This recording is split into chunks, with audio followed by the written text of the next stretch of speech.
이제 우리 또 시험 보고 많이 지치신 것 같은데 강평을 하겠습니다. 저도 지쳤네. 저도 이제 회계감사 오늘 하고 왔는데 아까 뭐 문제 중에 뭐 제가 냈지만 회계감사도 하나 있었죠. 저도 지친 상태로 왔습니다. 오늘은 뭐 시간에 부족함은 없을 거예요. 제가 좀 세보니까 말 문제가 16개. 오늘 토픽 자체가 그랬잖아요. 시험 범위 토픽 자체가 뭐 말쪽이 많았기 때문에 말이 16개, 뭐 계산이 14개다 보니까 뭐 시간은 뭐 늦게 오신 분 빼고는 뭐 부족하지 않았을 거다. 예, 채점은 뭐 지금 진행되고 있고요. 왜 이렇게 지쳐 보이지? 하긴 뭐 모의고 다 보고 나면은 항상 지치죠. 시작하겠습니다. 예, 토픽 자체가 말쪽이 많다 보니까 오늘은 그래도 문제 푸는 데는 시간이 부족하지 않았을 겁니다. 41번.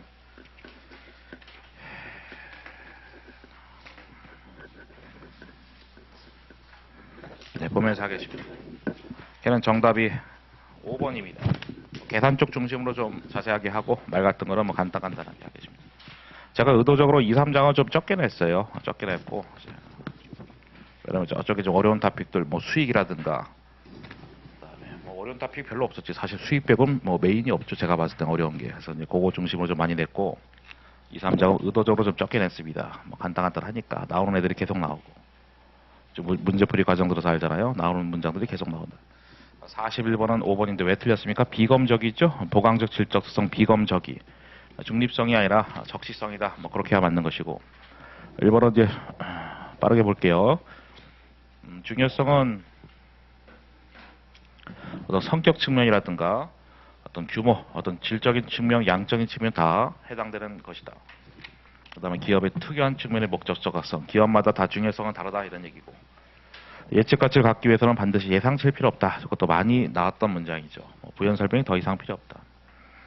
그래서 보강적 질적 특성 적용하는 것은 어떤 순서 없다. 반복적인 과정인 것이고 반복적으로 적용되는 것이고 하나의 보강적 질성이 질적 특성이 다른 질적 특성 극대화를 해서 감소될 수도 있다. 예를 들어서 뭐 우리 근본적 질적성을 위해서 감소될 수도 있다. 뭐 그런 것이죠. 뭐 표현의 충실성이라든가 목적 적합성을 위해서 감소될 수도 있다. 네 번째는 뭐 검증 가능성의 정의죠. 서로 다른 독립된 관찰자가 어떤 의견이 일치하지 못하더라도 동일한 항목에 대해서는 어느 정도 일치하는 속성, 그게 이제 검증 가능성이 뜻을 그대로 써놓은 것이잖아요. 42번. 틀린 거 골라라. 정답 1번입니다. 1번은 현행 가치가 아니라 역사적 원가로 바꿔놔야 되겠죠. 역사적 원가. 역사적 원가라면 딱 맞는 겁니다. 가치 변동을 반영하지 않는 거. 그래서 우리 새로운 기준서에서는 역사적 원가하고 현행 가치 딱 두 가지로 얘기하고 있죠. 물론 그 현행 가치에 여러 가지가 또 있는 것이고 뭐 현행 원가, 뭐 사용 가치, 이행 가치 등등등 있는 것이고 2번은 1번이 틀린 것이고요. 부채 현행 원가는 자산의 경우는 현행 원가가 지금 동일한 자산 구입하면 얼마냐 이거고 부채 현행 원가는 지금 동일한 부채를 부채에 대해서 돈을 빌리게 되면 얼마일 거냐, 돈 받으면 얼마 될 거냐. 거래 원가를 차감한다 또는 포함한다 그런 거 갖고 참 틀리게 많이 하는데 어쨌든 이거는 돈이 들어오는 거니까 거래 원가 돈 나가는 거니까 차감이 되겠지, 포함이 아니라. 자산 쪽에서는 지금 동일한 자산을 구입하면 얼마냐 한 다음에 거래 원가를 포함한다 이렇게 포함한다. 돈이 나가는 쪽이니까. 그다음에 사용 가치, 이행 가치는 시장 참여자 가정보다는 어떤 시장 가치보다는 그 기업 자체의 어떤 가치다 이런 얘기죠. 왜냐하면 둘 다 공통적으로 현재 가치하기 때문에. 현재 가치한다는 것은 미래 현금으로 현재 가치하는 건 그 기업이 판단하는 거기 때문에 맞다. 반면에 뭐 여기 뭐 공정 가치 같은 것들은 뭐 시장 참여자의 가정, 시장 참여자가 뽑는 그 숫자가 되는 것이고. 네 번째, 자산의 현행 원가는 제가 방금 얘기했네. 저도 지금 정신이 없네. 제가 냈는데 여기 써 있네. 지금 동일한 자산 구입하면 얼마냐? 거래 원가 포함한다. 아까 부채 쪽에서는 거래 원가 차감한다 그런 것이고. 자본은 보통 플러스가 되지만 마이너스 될 수도 있다 이거죠. 자본이 마이너스 되는 걸 참고로 뭐 자본 잠식 이렇게 얘기하고. 예, 오늘은 말쪽이 많아서 금방금방 할 것 같아요. 오늘이 뭐 가장 어떻게 보면은 풀이 시간이 가장 여유 있는 날이다. 상대적으로 왔을 때. 말이 많아서 오늘은. 43번. 틀린 거 골라라. 정답 5번입니다. 5번은 왜 틀렸냐? 공정가치 할 때는 거래원가를 포함하지 아니한다. 거래원가 이제 수수료잖아요. 포함하지 아니한다. D는 맞습니다. 참고로 일단은 공정가치에서 이제 거래원가를 뭐 조정한다. 그럼 거긴 거래원가를 이제 차감한다는 얘기인데 이 거래원가를 차감하게 되면 그때는 순공정가치 이런 말 하는 것이죠. 그리고 이제 거래원가는 운송원가를 포함하지 않는다. 여기는 맞는 말이야. 그 얘기는 돌려서 얘기하면은 이 공정가치 할 때 운송원가는 차감하는 겁니다. 운송원가는 차감하는 것이고 공정가치 할 때 어쨌든 거래원가를 차감하지 않는다 이겁니다. 여기 조정한다는 얘기가 차감한다는 얘기인데 차감하지 않는다. 차감하게 되면 이제 순공정가치고 그러니까 공정가치 할 때는 이제 운송원가는 차감하는 것이고 그러니까 어쨌든 거래원가는 운송원가 뭐 별개다 지금 이런 문장 여기는 맞는 거예요. 앞부분이 틀린 겁니다. 1번은 이거 자주 나오는 거죠. 관측 가능한 투입 변수를 최대하고 측정이 안 되는 것은 최소한다. 두 개를 거꾸로 많이 써놓는 것이죠. 그래서 측정 가능한 것은 최대화하고 측정이 불가능한 것은 최소화한다. 정말 많이 나오는 문장이고 그리고 비금융자산 공정가치 측정할 때는 그 자산을 최고 최선을 사용한다. 해서 사용하는 맨 끝에 시장 참여자 등록 고려한다. 이것도 맞는 문장으로 자주 나오는 것이고요. 맞는 문장으로. 공정가치는 제가 아까 말했지만 시장에서 측정한 측정치다 이거죠. 기업 특유 가치가 아니다. 기업 특유 가치는 아까 말했었죠. 여기 뭐 사용 가치 같은 거. 아까 여기 있었던 사용 가치, 이행 가치는 미래 현금으로 현지 가치 하는 거니까 그런 기업 특유 가치. 공정 가치는 그게 아니다. 시장에서 평가하는 가치다. 그러니까 공정 가치가 있잖아. 자산을 팔았을 때, 그다음 부채를 우리가 갚았을 때, 시장에서 이제 갚았을 때 그 가치이기 때문에 이건 시장에서 측정한 가치다 이겁니다. 그다음에 공정 가치랑 정확하게 반대 개념이 거래 가격이죠. 우리가 이제 공정 가치는 참고로 유출 가격 이런 말 하죠. 유출 가격. 재무제표에서 없어졌을 때 가격. 왜냐하면 자산을 팔게 되면 재무제표 제거가 되고 부채를 갖게 되면 재무제표 제거되잖아. 그래서 재무제표에서 없어질 때 가격이 돼서 유출 가치인데 이 거래 가격은 유입 가격 이렇게 하는 것이죠. 그러니까 공정 가치로 반대 개념이다라고 보시면 되겠죠. 그럼 걔는 자산을 파는 게 아니라 자산 취득할 때 가격. 재무제표에 오히려 들어가는 거잖아. 빠져나가는 게 아니라 부채를 갚는 게 아니라 인수할 때, 부채를 취득할 때, 인수할 때 그 가격이 돼서 공정가치하고 이제 반대 개념이다 보시면 되겠습니다. 44. 그래서 틀린 걸 골라라. 저는 이제 그래서 뭐 문제를 내고 나서 아무리 뭐 첫날이지만은 그래도 울 줄 알았고 여러분 울 줄 알았는데 생각보다 분위기 나쁘지 않네. 그래서 다 웃고 있고 그러길래 잘 봤나 보다. 틀린 거 골라봐라. 44번. 정답은 3번입니다. 그럼 3번 왜 틀렸습니까? 본문에서 중요하다 하지 않다고 판단해서 구분 표시하지 않은 항목은 주석에는 구분 표시할 수 있다. 이렇게 말하는 거죠. 그러니까 본문에서는 기재하지 않아서 회계처리 안 했어. 하지만 주석엔 기재할 수 있잖아요. 그러니까 이제 3번이 틀린 것이고 1번은 뭐 현금흐름표를 제외하고는 다 발생주의가 원칙이다. 뭐 그런 얘기죠. 1번은 맞습니다. 자산부채 수익 비용은 2번 상기하지 않는다. 그것도 맞고 그러니까 총액으로 가는 것이고 네 번째는 이제 비교 공시죠. IFRS에서 달리 허용하거나 요구하는 경우를 제외하고 그러니까 예외적인 경우를 제외하고는 단기 재무제표에 포함되는 보고되는 모든 금액에 대해서 다 비교 공시한다. 전기 단기 다 비교 공시한다. 그리고 서술형 정보도 그렇게 할 수 있다. 더 목적적화 받으면 서술형 정보 사실 주석이죠. 그러니까 주석을 제외한 네 가지 있잖아요. BS, IS, 뭐 자본변동표, 현금흐름표, 전기 단기 다 비교 공시 그 원칙인데 주석은 필수는 아니고 필요하면 할 수 있다. 주석도 할 수 있다. 그 다음에 5번도 참 자주 나오는 것이죠. 재고자산 평가충당금하고 대손충당금은 자산 차감이잖아요. 걔는 상기 표시에 해당되지 않는다. 상기 표시에 해당된다 해서 오답으로 잘 나오는 건데 이것도 맞는 문장이다. 사실 이 문장은 이 두 가지가 숨어 있는 것이죠. 첫 번째, 순액으로 하는 거 불가능하다. 틀린 겁니다. 순액 가능하다. 순액이 뭡니까? 그러니까 재고자산에서 재고자산 평가충당 퉁쳐가지고 순액으로 하는 거 가능해. 다만 순액으로 한다 하더라도 그건 상기 표시 아니다. 왜? 상기 표시가 이거잖아. 자산부채 퉁치고 수익비용 상기하는 거기 때문에 이건 자산 차감이기 때문에 자산부채 뭐 상기하는 그런 개념이 아니다. 그러니까 순액으로 측정하는 거 가능하다 맞고 순액으로 한다 하더라도 상기 표시 아니다. 그 두 가지 다 아셔야 되는 겁니다. 뭐 말쪽은 뭐 금방금방 하죠. 계산할 때 좀 부연 설명 많이 할 거고 말쪽들은 뭐 그렇게 뭐 부연 설명할 게 많지 않습니다. 45번은 2번입니다. 2번. 이런 2번인데 왜 틀렸냐? 1번부터 보겠습니다. 1번도 참 많이 나왔던 것이죠. 이연법인세 자산부채는 비유동 자산 비유동 부채다. 그러니까 유동 아니다. 맞죠? 맞는 것이고. 2번은 장기 차입 약정을 위반했어. 우리 이제 채무자인데 갚아야 되는데 대여자, 채권자죠. 은행이 열받는다고 당장 갚으래. 당장 갚으래. 그럼 어떻게 돼? 유동부채가 되는 거지. 유동부채. 야, 중간에 있는 거 왜 안 읽었냐? 우리 유동, 비동 구분할 때는 어떻게 보고기간 말로 판단하는 거기 때문에 이때 어떤 약정을 했어? 뭐 읽을 필요가 없는 거지. 이 문장을 읽을 필요 없는 거지. 보고기간 말로 판단하는 거니까 유동, 비동은. 그래서 보고기간 이후에 어떤 약정 맺었어? 볼 필요 없는 거야. 그냥 쭉 건너뛰고 유동 이렇게 되는 거지. 유동. 당장 갚아했기 때문에. 하여튼 뭐 모의고사는 당연히 그렇게 해야 되는 거. 제가 그때도 얘기했지만은 반드시 그 범위까지 공부하고 오셔야 돼. 그냥 보는 건 의미가 없습니다. 어차피 내가 공부하고 이제 피드백하고 그런 용도로 쓰는 거니까 이거 그냥 오면은 뭐 그냥 별 의미가 없습니다. 효과가 별로 없어. 반드시 우리 범위까지 공부하고 오셔서 해야 또 정리가 잘 되고 피드백되고 내가 부족한 걸 다시 한번 깨닫게 되고 이런 것이죠. 뒤에 그 문제 낼 때도 제가 탑피퍼를 다 냈어요. 예를 들어서 뭐 거기 수익이잖아요. 제가 그냥 다 대충 낸 게 아니라 다 있어. 뭐 위탁 판매 하나 내고 뭐 할부 판매 하나 내고 다 냈습니다. 이렇게 골고루 다 어떻게든 정리시키려. 정리하는 게 목적이니까. 그래서 다 있습니다. 진짜. 책 찾아보세요. 이것도 있네. 이거 다 있네. 다 있어. 하나도 빠짐없이. 계산 같은 경우는 계산은 다 본다고 보시면 되고 말은 뭐 어차피 뭐 이렇게 굉장히 범위가 넓기 때문에 그거는 제가 말했잖아. 말 같은 거는 화장실 가서 공부하시라고. 왔다 갔다 출퇴근이 아니지. 학원 오고 갈 때, 학교 오고 갈 때, 그럴 때 공부하는 게 말이지. 야, 오늘 첫날 일찍 가겠다, 어쩌면. 3번. 3번은 뭐야?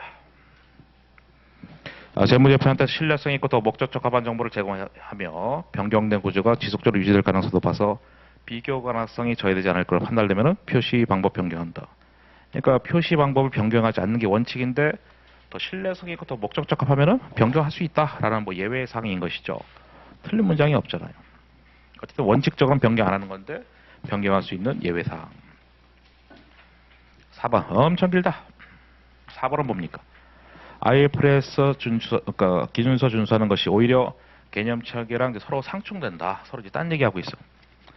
그래서 이제 개념 체계에서 얘기하는 논리랑 좀가 상충이 돼가지고 정보 이용자한테 오해를 유발할 수 있어. 라고 경영지 회사가 판단했을 때는 참 말이 어렵죠. 이런 감독 체계가 이런 요구사항으로부터 일탈, 이게 다 영어식 표현이죠. 일탈을 금지하지 않는다 하면은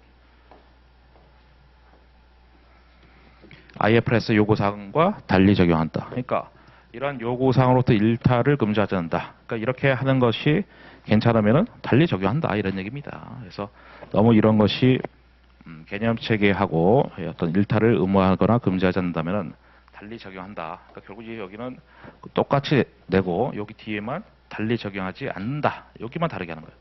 여기 다 그대로 똑같이 되는 게야 어차피. 그러니까 다르게 할 수 있다라는 거예요. 다르게 적용할 수 없다. 다르게 적용할 수 없다 하면 틀린 겁니다. 그러니까 틀리게 하면은 딴 데 다 그대로 내고 뭐 달리 뭐 적용할 수 없다. 그럼 틀린 겁니다. 그러니까 기준서랑 개념 체계가 서로 상충돼. 그럼 결국 기준서랑 다르게 할 수 있다. 다르게 할 수 있다는 겁니다. 그 다음에 5번도 참 뭐 자주 나오는 것이죠. 12개월 이상 부채를 차원하거나 연기할 걸 기대하고 그런 재량권이 있으면 포인트는 뭐 12개월 이상이고 뭐 재량권 있으면은 비유동부채고 재량권이 없으면은 유동부채 되는 것이고 그렇게 되는 것이죠. 그러니까 재량권이 있으면 비유동이 맞고 없으면은 그다음 유동부채입니다. 그렇게 해서 내는 겁니다. 46번은 정답이 5번입니다. 5번은 왜 틀렸습니까? 이 조정 영업이익은 제가 이거는 주석으로 할 수 있다. 주석 가능이다 했었습니다. 주석 가능. 그러니까 외부 공시하는 영업이익은 다 정해져 있는데 뭐 룰이 다 정해져 있는데 우리 자체적으로 주석에다가는 우리가 요걸 영업이익으로 판단해 이렇게 할 수 있다고 했었습니다. 4번 포인트는 주석이지 본문이 아니다. 그다음 1번은 영업이익은 반드시 이제 본문에다가 이제 표시를 하는 겁니다. 그러니까 이거 이제 주석에다 하면 더 틀린 거야. IS에다가 표시해야 돼. IS에다가. 야, 얘랑 비슷한 게 헷갈리는 게 있다. 4번 비슷하니까 걔부터 볼까요? 영업이익 산출에 포함된 주요 항목과 그 금액을 본문이나 주소. 야, 네가 여기 뭐 본문에 한다며. 그럼 이거 틀린 거 아니야? 아닙니다. 아닙니다. 이거는 영업이익에 산출되는 포함되는 항목이잖아요. 그러니까 예를 들어서 영업이익 단어 자체는 반드시 본문인데 그 영업이익 구성 항목이 있잖아. 구성 항목. 예를 들어서 뭐 매출, 뭐 판관비 쭉 계정 과목들, 뭐 급여 등등 이런 것들은 추적도 가능한 거예요. 그러니까 영업이익 자체 단어는 반드시 본문 표시하는 거고 헷갈리실까봐 이제 같이 설명드린 것이고. 그다음에 비용을 기능별로 분류하는 기업. 그게 뭐 실무상 거의 다죠. 기능별 손익계산서가 매출, 매출원가, 판관비니까 빼는 거 맞잖아. 우리가 알고 있는 그놈입니다. 반대가 이제 성격별 분류죠. 그거는 이제 우리가 거의 잘 안 쓰는 것이고 실무상으로는 이건 맞다. 그래서 기능별 분류 방법을 우리가 뭐 일명 뭐 매출원가법 이렇게 쓰기 때문에. 그다음에 금융회사와 같이 특수성으로 인해서 매출원가를 구분하기 어렵을 때는 금융권들은 영업수익에서 영업비용을 차감하는 방식을 씁니다. 걔네들은 매출원가랑 판관비 구분하는 게 실익이 없고 애매하고 하다 보니까 그렇게 하네. 그래서 걔네들은 특수업종인데 영업수익 빼기 영업비용은 영업이익이다. 이런 식으로 합니다. 걔네들은.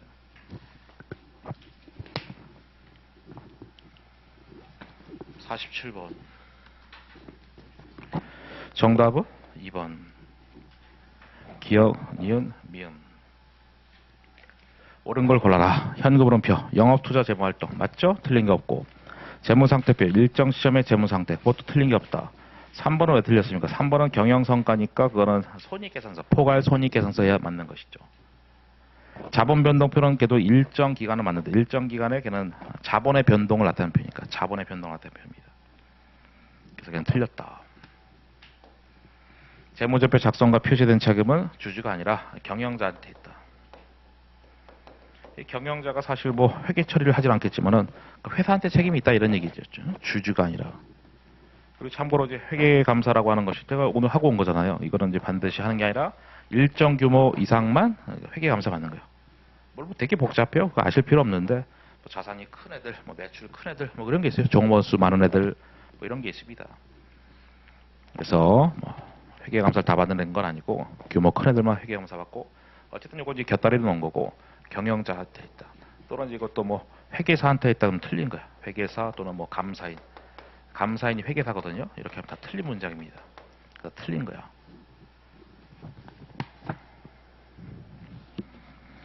포괄 IS는 당기 순손익에다가 기타 포괄손익 더해서 이거 뭐 이것도 맞죠. 뭐 부연 설명할 게 없습니다. 실제 뭐 공부하실 때 뭐 당락을 결정하는 거는 말이 아닙니다. 나중에 시험장 갈 때쯤 되면 말은 다 비슷비슷해져요 수준이. 결국 이제 계산 거기서 이제 실력 차이가 나고 점수 차이가 나는 거예요 사실상. 다만 오늘 토픽 자체가 워낙에 다 말 쪽이지 뭐 수익, 뭐 건설은 제가 의도적으로 일부러 말문제 좀 몇 개 넣어놨고. 그러니까 우리가 좀 평상시 좀 많이 안 했던 것들 이런 것들 좀 못다한 이야기들 있잖아요. 그런 걸 좀 의도적으로 좀 넣었습니다. 48번 정답은.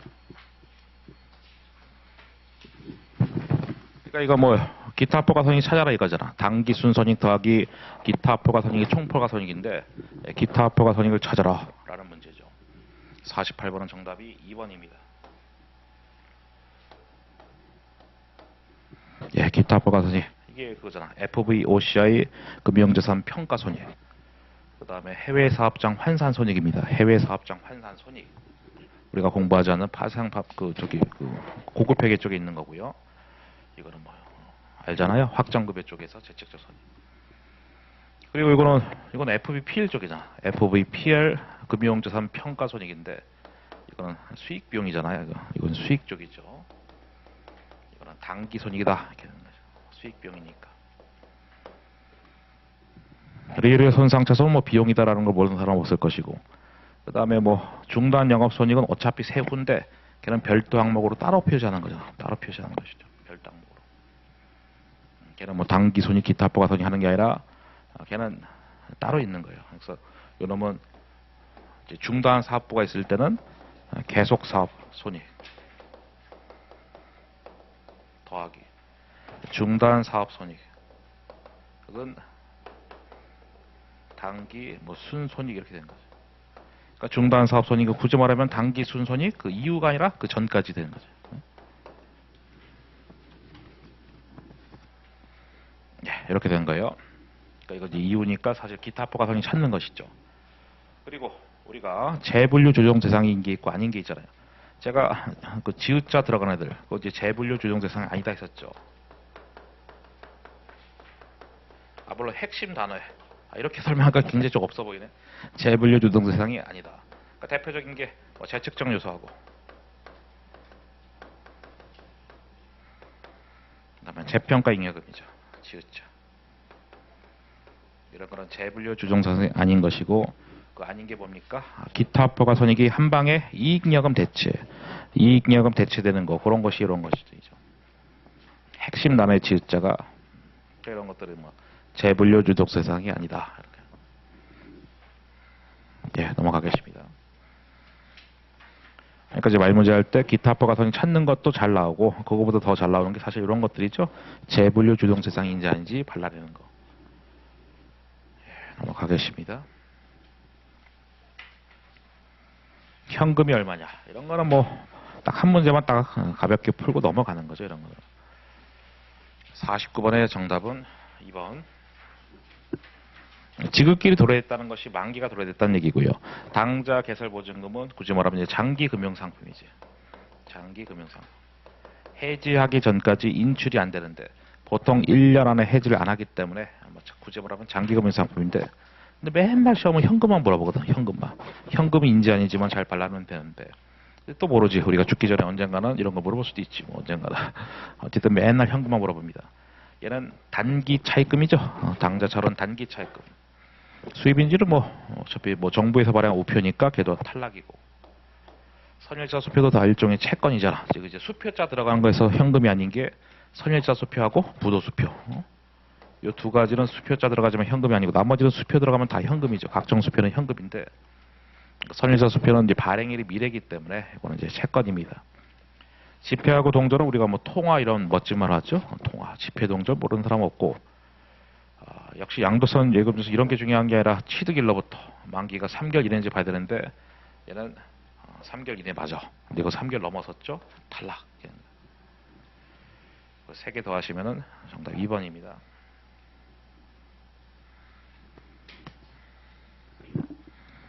그 다음에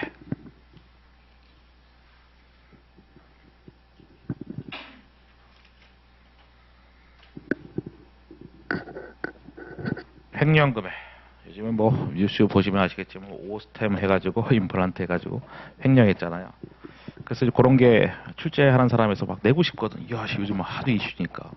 오늘도 낮에 회계감사하고 밥 먹을 때 사람들하고 계속 그 얘기하고 왔는데.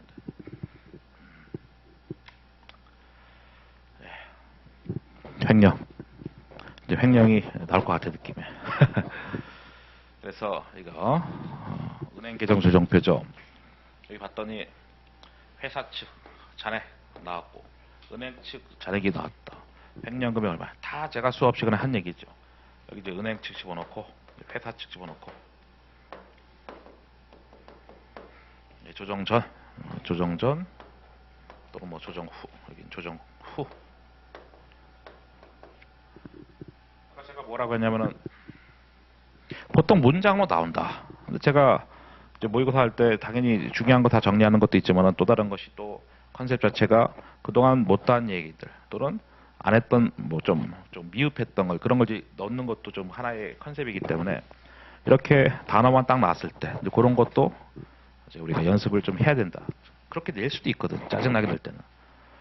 문장으로 하는 거 많이 봤잖아. 많이 봤기 때문에 그래 그렇게 해보자.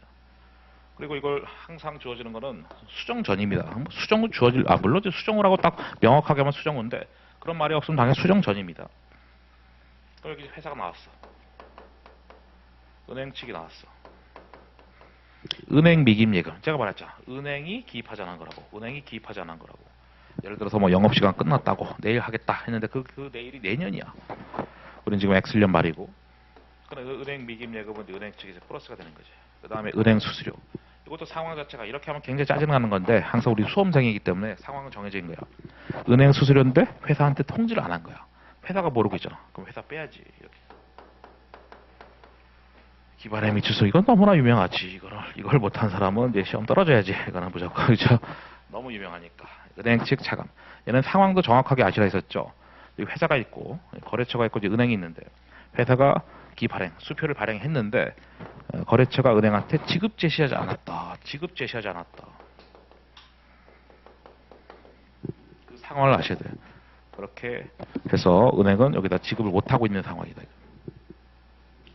그래서 은행은 모르고 있으니까 당자금 못 갔잖아. 얘는 지금 자기가 수표 발행하면서 회사는 당자금 깠는데 대변에다가 이거 못 갔으니까. 왜냐면 저 인출이라는 단어가 키워드로 항상 들어가는데 치사하게 되면은 이렇게 문장이 나올 수도 있거든.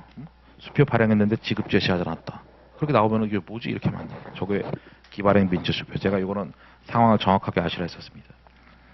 그다음에 미통지 입금. 이것도 은행이 이제 회사한테 뭐 통지를 안 했다. 이런 것들 상황입니다. 은행이 회사한테 통지를 못했다. 회사가 모르고 있는 거야.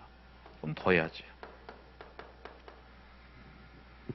마지막 거 타사 발행 수표를 관세 당자금에서 차감한 금액이다. 그러니까 당연히 주어가 없지만은 상식적으로 누가 지금 잘못한 거야? 은행이지 뭐 당연히. 은행이 다른 회사가 수표 발행했는데 이 관세라고 하는 이 회사가 발행했다고 착각한 거지, 그렇죠? 까지 말아야 되니까 깠잖아. 그럼 은행 측 우리가 플러스입니까 마이너스입니까? 은행 측 오류인데 플러스 해야 되겠지. 취소하지 말아야 되는데 취소해버렸으니까 까지 말았어야 되는데 깠으니까 다시 취소하려면은 플러스 22,000원 해야 되겠죠. 그래서 그렇게 해서 이제 조정후가 나올 것이고 이 차이 나는 금액, 그 차이 나는 금액이 횡령금액이다 했었습니다. 현재 회사는 142,000이고요. 은행은 뭐 102,000이요.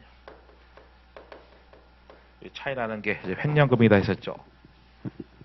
회사 측 모르게 횡령하기 때문에 은행 돈 갖고 이제 날라가 버리는 그런 상황이 수업 목적상 상황이기 때문에 항상 이렇게 해서 은행이 적게 나오는 겁니다. 차이 나는 금액 4만 원 5분이 되는 것이고 제가 시험은 이렇게 될 수 있다 했었죠. 조정전 나오는 거 많이 받고 기출 조정호 정말 많이 받고 그 다음에 횡령금액 이렇게 나올 수 있다 했었고 또 하나가 하나 빵꾸 뚫어놓고 하나 낼 수 있다. 예를 들어서 뭐 기발행 민치수표 얼마냐 그 문제 좀 이따 나오잖아. 그렇게 네 가지가 나올 수 있는 전부다. 다만 많이 봤던 게 조정전 조정호 많이 봤으니까 이제 횡령금액 한번 집어넣은 거고 제가 의도적으로 그 다음에 이렇게 해서 하나 빵꾸 들어놓은 거 조만간 보겠죠. 51번 가겠습니다.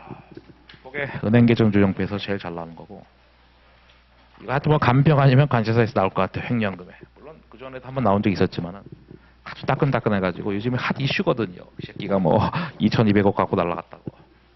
뉴스 안 보시나 요즘에 공부하느라고.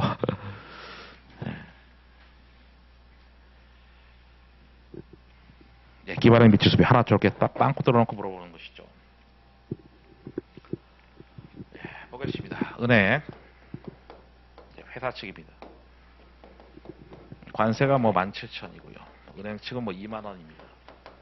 은행은 잘 반영되는데 회사에 반영 안 됐으니까 회사 쪽에 반영하면 되겠지. 예금이자는 이자 수익이니까 플러스 1,000원. 부도수표는 우리 알고 있죠? 회사 쪽 마이너스.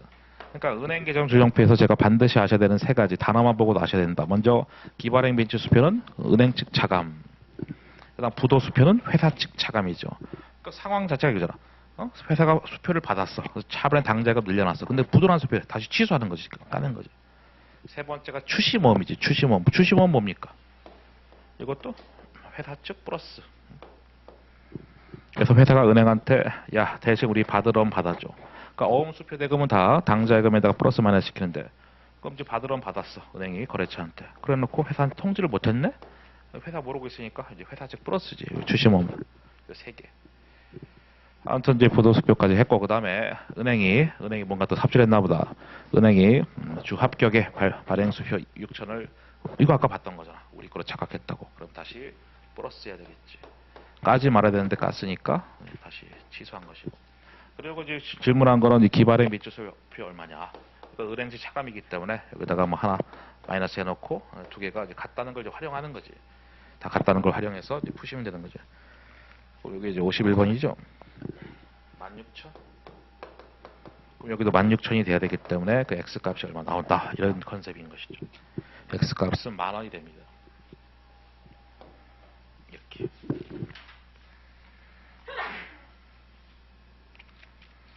예, 또 뭐 여러분 각각의 점수는 안 궁금하지. 어차피 지금은 지금 그게 그 절대적인 금액 숫자는 아니니까. 근데 평균은 사실 궁금하다. 빨리 가서 있다가 평균이라도 물어봐요. 이렇게 자신만만했는데 평균이 궁금하다. 근데 오늘이 아마 딴 때보다 점수가 잘 나오는 날이겠죠. 왜냐면은 말쪽이 많다 보니까 막 금방금방 풀 수 있었잖아. 근데 오늘만 그럴 거예요. 그 다음에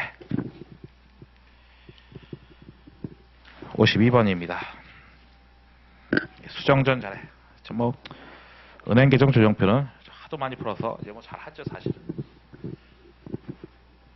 은행 측 잔액이 4만 원이다. 우리 이제 회사에 수정전 잔액이 얼마냐?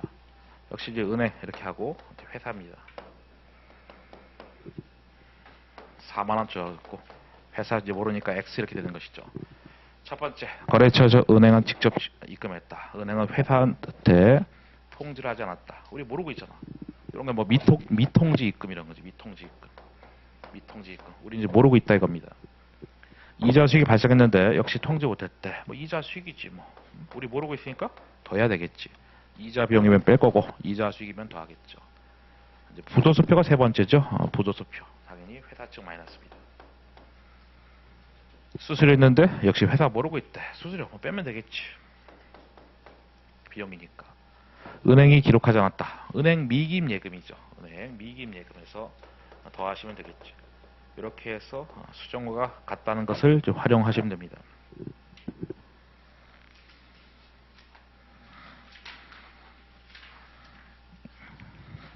그래서 걔가 45,000이야. 여기 또 45,000 되게끔 X값 구하시면 되겠지. 전부 X값은 45,100입니다. 45,100. 그러니까 이제 모의고사반을 잘 활용하셔야 돼. 앞뒤로. 일단 뭐 앞이라고 하는 건 시험 보기 전인데 당연히 그때까지 진도 맞춰서 공부하는 거. 그럼 또 1회독이 되는 거잖아. 1회독이 적어도 되는 것이고. 보고 나서 이제 또 내가 여기 부족하구나. 이제 거기를 집중적으로 체크한 다음에 나중에 또 집중적으로 공부하는 거야. 이제 하다 보면 맨날 맞추는데 맨날 맞추거든. 뭐 예를 들어서 나 은행 계정 조정표지 뭐 눈 감고 풀어. 현금은 이제 눈 감고 풀어. 그런 거는 이제 나중에 공부 안 하는 거. 계속 공부 안 하다가 막판에 눈으로 살짝 보는 거고. 웬만한 건 그렇게 하고 이제 잘 안 되는 것만 이제 집중적으로 파면서 그렇게 요령껏 하셔야 돼. 잘하는 거는 어차피 지금 잘하는 건 나중에도 잘하고요. 지금 안 되는 건 나중에도 계속 안 되거든요. 잘 안 되는 거를 집중적으로 해야 점수가 올라갑니다. 다 저도 옛날에 공부할 때 다 해봤기 때문에. 그리고 제가 얘기하는 게 있잖아. 모의고사식으로 공부하라고. 정말 그것도 수도 없이 많이 말했다. 1장, 2장, 3장 쭉 있으면은 물론 이제 앞에는 뭐 중요하지 않겠지만 이렇게 뭐 문제수가 다 다를 거잖아요. 그럼 여기 이제 비중 딱 나눠서 여기 뭐 한 문제, 다음에 여기 뭐 두 문제, 그 다음날 한 번 더 하는 거지. 이렇게 해서 계속 하다 보면은 똑같은 시간을 투자해도 어떤 사람은 1회독인데 어떤 사람은 5회독, 6회독이 되는 겁니다. 그럼 처음에는 이야 답답하고 잘 안 돼. 물론 이거는 이제 어느 정도 실력자가 되는 겁니다.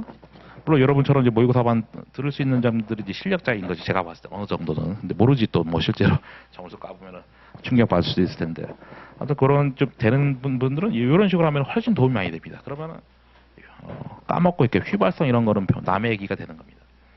이게 그냥 순차적으로 이렇게 계속 뭐 1장 공부하고 2장 공부하고 계속 하면은 이때 할 때 뒤가 기억 안 나고 제모하면 또 원가가 기억 안 나고 원가하면 또 제모 기억 안 나고 계속 그렇게 되는 건데 그러니까 모의고사식으로 공부하면 상당히 도움이 됩니다. 처음엔 답답하고 짜증나도 나중에는 그게 실력이 확 쌓입니다.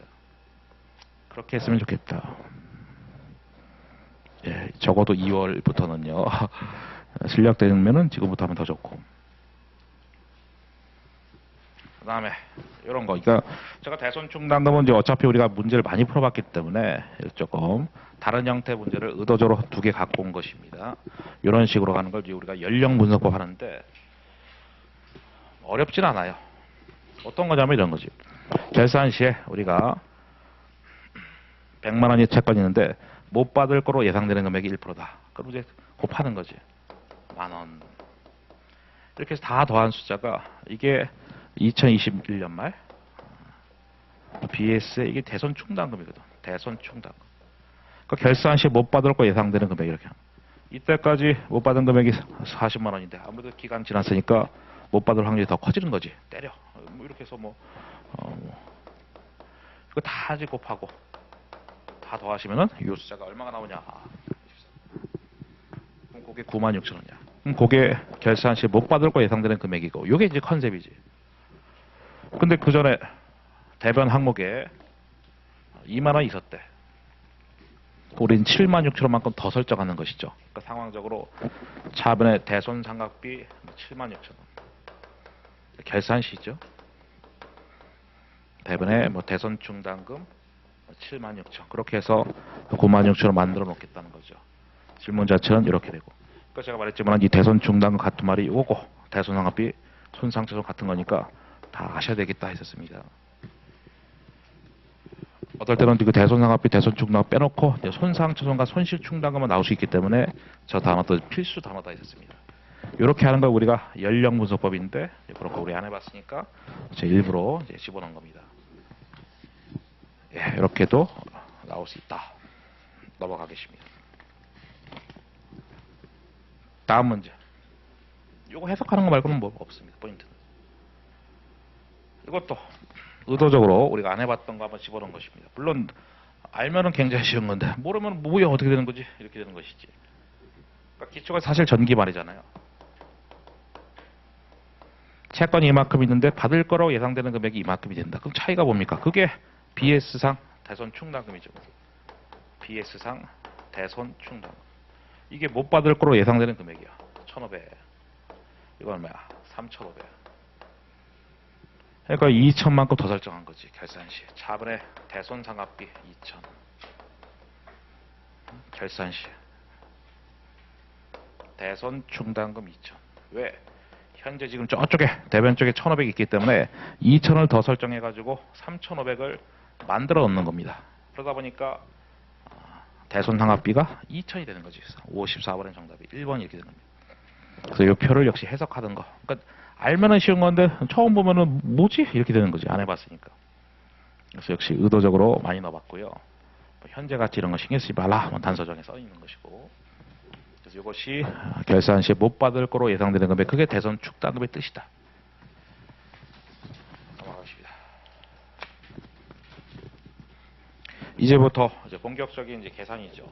사실 이것도 연습이 돼 있어야 되는 겁니다. 그래서 무이자부하고 이자부. 요거 풀면은 이제 뭐 다 해결이 되는 거지. 그럼 요거 갖고 나올 수 있는 걸 싹 다 정리하겠습니다. 네, 먼저 이자보험 익숙한 것부터 해보겠습니다. 이것도 뭐 많이 해봐서 여러분들 잘 하는데 어쨌든 다 정리하겠습니다.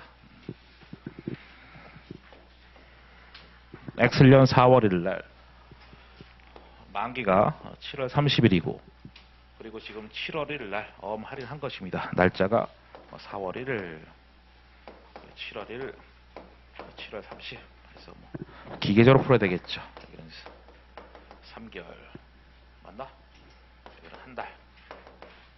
이렇게 해서 하시고 만기 되면 더 얼마 받을 거냐? 걔부터 하는 것이죠. 액면가 120만 원. 그리고 이제 표시이자도 받잖아. 표시이자. 표시이자 계산해야지. 여기 10%의 표시이자고 할인율은 12%입니다. 그리고 재고여건 충족한다고 맨날 나오지. 그럼 제가 이거로 다 적는다 했으니까 그냥 하고 싶은 얘기 다 하겠습니다. 일단 얘부터 풀고 120만 원 곱하기 10%한 다음에 만기 되면 돈 얼마 받을 거냐? 그럼 12분의 4개월이죠. 여기가 4만 원입니다. 그래, 만기 되면 원래 124만 원 받을 거야. 근데 내가 돈이 없어서 할인한 거잖아요. 첫 번째, 현금 수취액.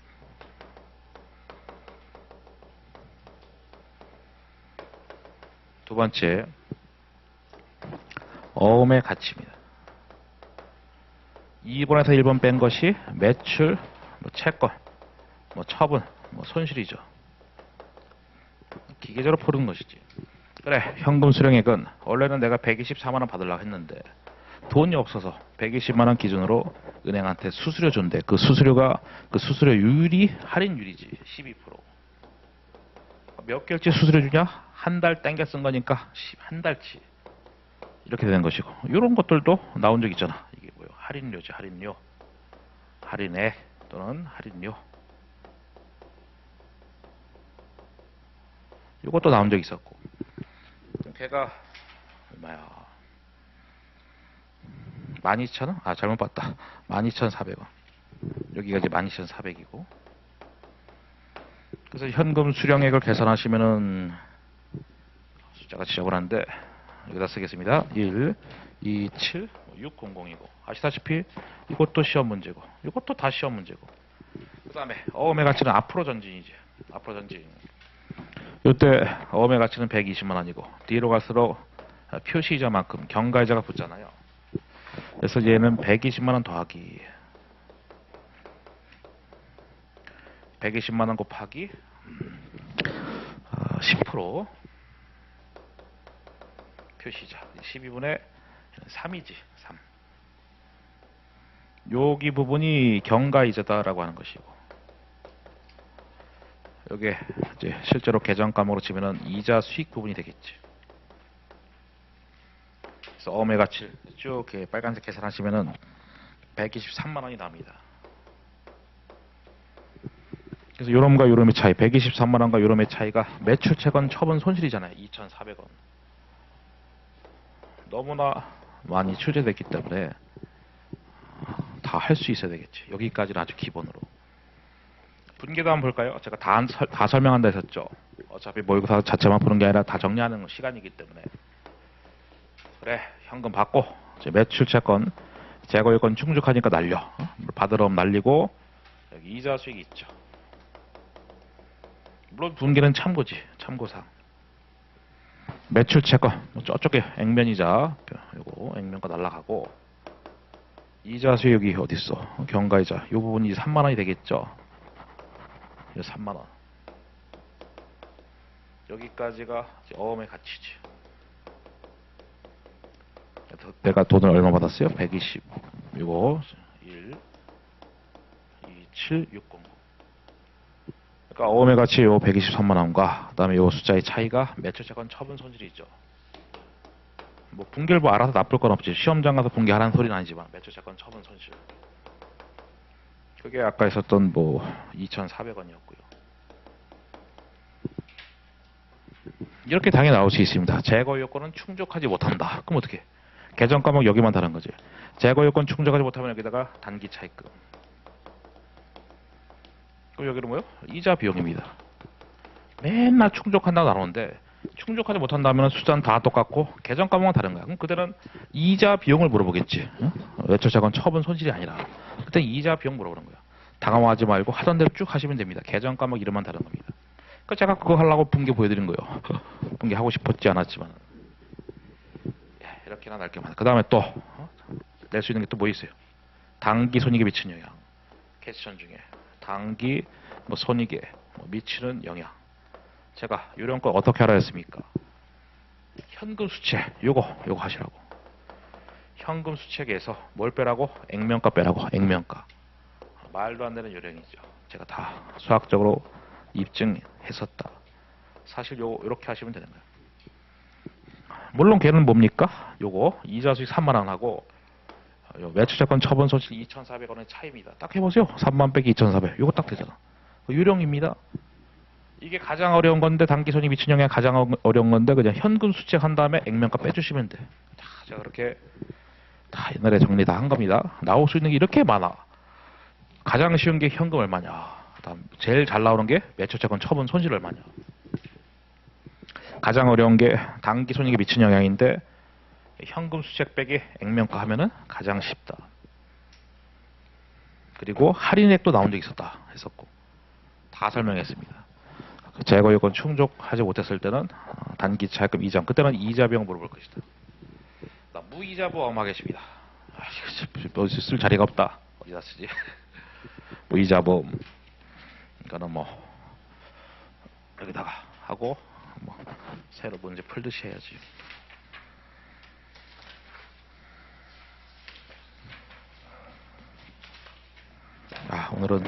오늘은 하여튼 시간에 여유가 있다. 오늘만큼은. 네, 여러분 풀 때 저도 쭉 한번 풀어봤어요. 무이자 보험. 걔는 똑같죠. 사실 우리가 연습이 덜 돼서 그렇지 걔가 더 쉬운 것이죠. 3개월치, 그러니까 한 달치 이렇게 있었었고 만기 되면서 얼마 받을 거냐 걔부터 하는 것이죠. 120만 원. 걔는 표시이자가 없잖아. 그럼 뭐 더 생큐지 뭐. 뭐부터 하냐? 우린 여기 어음 할인일인데 첫 번째 현금 수취액부터 한다. 120만 원에다가 120만 원 하고 할인율이 아까 12%였죠. 한 달치 요것도 물론 할인료 이렇게 되겠지. 그래서 현금 수치를 그렇게 계산하시면 된다. 그 할인료는 12,000원이 나오고요. 그 현금 수치액은 188 000 이렇게 되겠고, 두 번째 어음의 가치. 이거는 뭐 처음부터 끝까지 표시자가 없기 때문에 계속 120만 원이지. 처음부터 끝까지 표시 자체가 없기 때문에 120만 원인 거죠. 더하기 빵 해서 120만 원. 경과이자가 없잖아요. 세 번째 매출, 채권, 처분, 손실 해서 두 번째에서 첫 번째 걸 뺀다. 그럼 뭐 12,000원인가? 예, 12,000원. CF 분계. 재고요건 충족하니까 매출 채권 날린다. 아까 그 120만 원이었죠. 여기 이자 수익이 없죠? 경과이자 없으니까. 현금 받고. 얼마? 요거. 대차 차익이 매출 채권, 처분, 손실이 된다.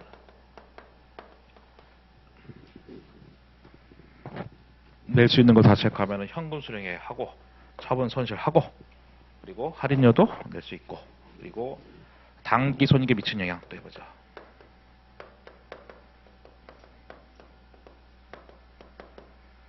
제가 말했잖아. 현금 수치액 빼기 액면가시면 된다고. 요거 여기에서 액면가 120을 뺍니다. 물론 그것이 마이너스 12,000.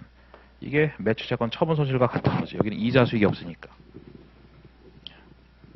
그리고 재고 요건 충족하지 못한다면 역시 여기다가 이름만 다르게 해서 단기 차입금이고. 그때는 컨셉이 매출 채권을 담보로 차입한다 이런 컨셉이니까 매출 채권 담보로 차입하는 것이죠. 차입 거래로 보는 거죠. 이렇게 다른 거 다 했죠. 그냥 할인과 관련된 할 수 있는 모든 걸 다 했습니다. 예, 정리하시고. 시간이 아직 괜찮지. 어음에서 시간이 좀 걸렸네. 깜짝이야. 어디? 답지가 5번이라고 나왔어요. 근데 풀이는 4번이라고 답지에 5번. 그거 제가 한 건데. 그럼 여기에 거기 동그라미 하는 거. 그래서 그 얘기했던 거예요. 제가 너무 당당했다. 그 채점이 다 잘못되겠네. 큰일 났다. 몇 번이제? 55번에 답이 4번인데 이런. 알겠습니다. 감사합니다. 너무 당당했다. 56번.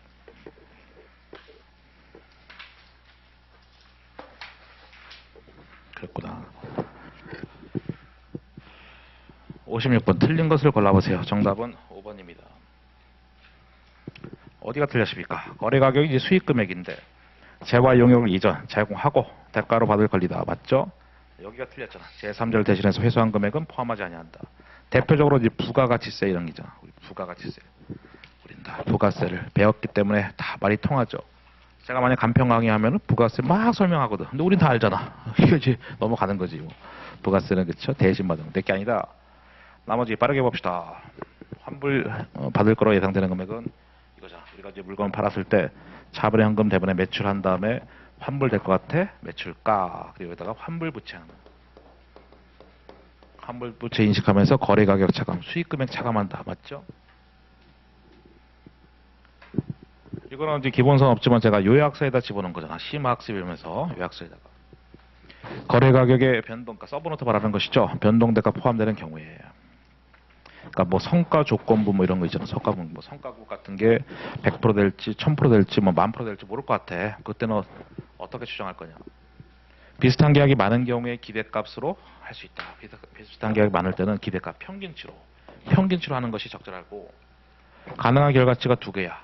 뭐 아니면 도야. 현각은 0% 아니면 뭐 1000% 둘 중에 하나야. 둘 중에 평균치 하지 말고 기대가 하지 말고 가능성 가장 높은 거로 해라.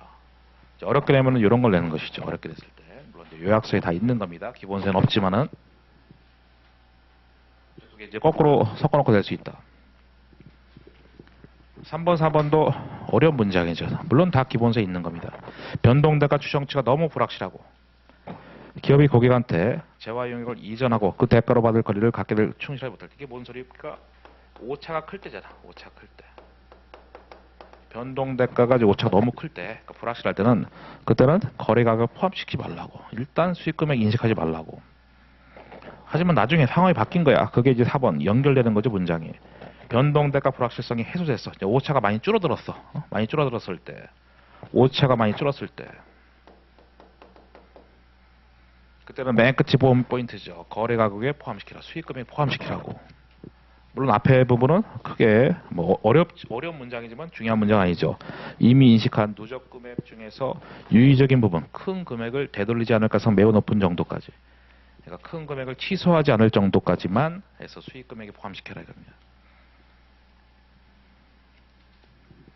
됐습니다. 어차피 틀리게 하면은 뒤에 뭐 포함한다, 포함하지 않는다 이런 꽁무니를 틀리게 하기 때문에 그러니까 항상 그래. 문장이 길잖아요. 거의 대체로 보통 맨 뒤에 문장 있잖아. 앉는다? 그렇다. 뭐 고기를 보통 틀리게 하거든. 그러니까 다 읽지 말고 걔부터 먼저 보는 거야. 그것도 요령인데. 잠깐만요. 어디까지 하고 싶을까 고민된다. 2개 더 하고 쉬겠습니다. 2개 더 하고. 마지막 시간 조금 짧은 게 좋겠지. 57번 정답은 3번입니다.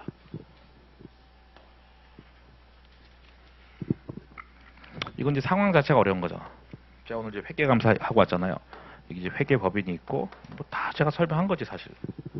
여기 뭐 어떤 뭐 하나 리조트가 있다. 아 정말 놀러 가고 싶다. 그쵸? 힘들어 죽겠죠. 그래서 우리가 여기서 감사 용역 제공하고 돈을 받았어. 그건 뭐 너무나 당연한데 다만 여기서 여기 지금 고객님이잖아. 우리가 이게 이제 기업이고 여기다 돈을 지급했다 이거예요. 현금을. 이 현금 지급한 걸 어떻게 처리할 거냐 이거잖아. 그러니까 포인트 이거잖아. 뭐 안 받고 줬다. 그럼 이걸 리베이트로 봐서 매출 차감. 뭔가 안 받고 줬으면 매출 차감인데 무언가를 받고 돈 준 거야. 재화 용역을 제공받고 준 거야. 그럼 그때는 정당한 거래로 봐서 이렇게 그냥 일반적인 구매 거래로 처리한다. 예를 들어서 뭐 수수료 처리한다. 수수료 처리, 수수료같이. 근데 이거 왜 틀린 겁니까? 고객한테 지급할 대가. 우리가 고객한테 원래 돈을 받는 건데 그거는 이제 회계감사 돈 받는 거 그거 말하는 거고 우리는 지금 돈 지급한 거 얘기하잖아요. 이거. 고객한테 우리가 돈을 지급했는데 그것이 고객이 기업한테 이전하는 구별되는 재화 용역의 대가로 지급하는 것이 아니라면 뭔 소리입니까? 뭔가 안 받고 준 거다. 그냥 이유 없이 준 거야. 그럼 리베이트로 봐서 매출 차감, 수익 금액 차감이 되는 거지. 수익 금액 차감.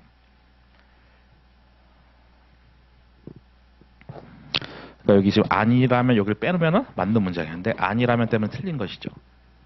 그러니까 재화 용역의 대가로 받고 돈 줬으면은 그때는 맞는 문장인데 그게 아닌 거야. 돈 그냥 준 거야. 영업상 이유로. 그때는 우리가 리베이트로 봐서 매출 차감, 수익 금액 차감이 되는 거지. 그래 틀린 것이고 1번 환불부처는 일종의 추정치잖아요. 추정한 거기 때문에 추정한 건 뭐예요? 회계에서 맨날 매년 검토한다. 검토하고 뭐 바꿀 수 있으면 바꿔라. 수정한다 이런 얘기거든요. 맞는 문장입니다. 그리고 이제 검토해서 수정하게 되면은요. 그런 건 다 회계 추정의 변경이에요. 정책의 변경이 아니라 추정치를 바꾸는 거니까. 맞다. 이번은 현금의 대가로 약속한 경우. 그러니까 이거잖아. 제가 예를 든 게 이거잖아. 재화 용역을 교환했을 때. 이번 시간 여기까지 할게요. 57번까지. 저도 힘들어가지고.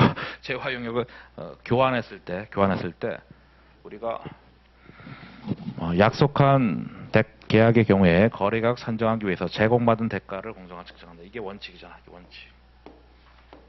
그러니까 받은 재화 용역의 공정가치로 수익금액 측정해라 이거지. 저기 비현금 대가는 재화 용역이다 보시면 되겠죠. 받은 재화 용역의 공정가치로 수익금액 측정하는데 만약에 그거 신뢰성이 떨어진다. 그때는 어떻게 하라고? 약속한 제공안이지 뭐 제공안. 받은 거 말고 준 거.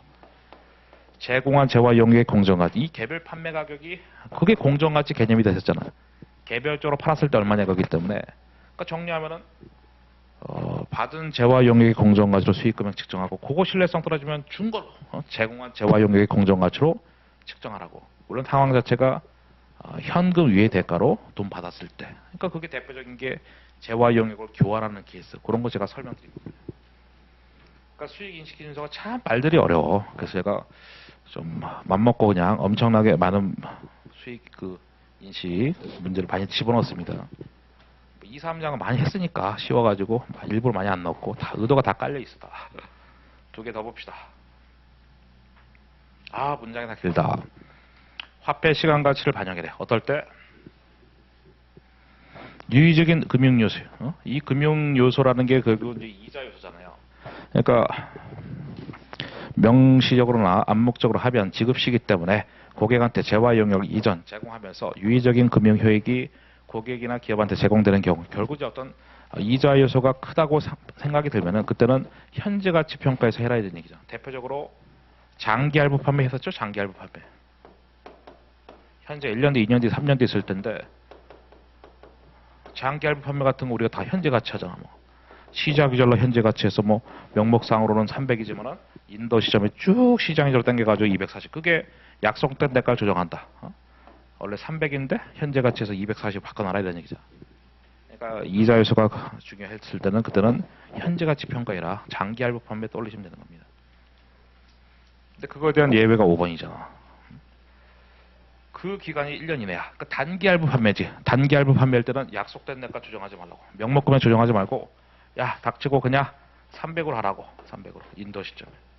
물론 기본 전제는 여기서 여기까지 기간이 1년이 안 됐을 때. 단기 할부 판매할 때는 그렇게 해서 금융요소, 이자 요소 반영하지 말고 그냥 300으로 수익 인식하라고. 그런 뜻인 것이죠. 예, 쉬었다가 다음 시간에 나머지 하도록 하겠습니다. 쉬었다 가겠습니다.